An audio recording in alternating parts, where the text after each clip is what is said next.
It seems that there's a lot of inherent contradictions in some of what we're hearing right now on a lot of these issues. As you point out, when it comes to asylum and workers, et cetera, when we hear this, let's bring manufacturing back to the United Right. States.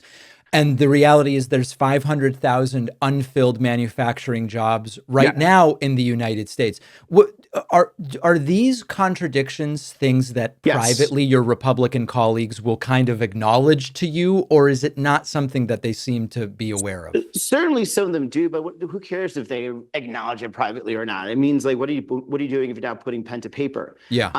But that is a real thing. This president is trying to bring manufacturing back by raising tariffs on countries that are sending us their goods.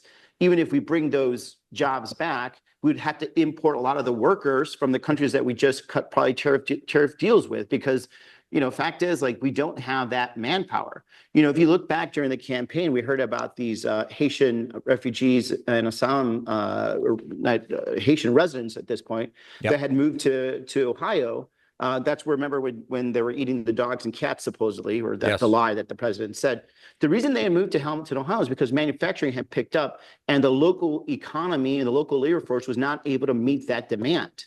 And so a lot of Haitians had heard from both recruiters and even their families that like they can move to I think it's called Hamilton, Ohio, start a job, live a good decent life in a very nice safe part of the state, and that there was demand for their work because the local workforce was not meeting the demand. So that is going to happen on a national level, and in some regards that's not a bad thing. That's how you grow the economy. Right? If you want to talk about, the future workforce, Americans just aren't having enough kids, right? So there's a lot of things we could do to help that. But in the short term, bringing in good qualified labor in certain sectors to make sure we don't undercut our U.S. labor could actually be very beneficial for this economy to grow.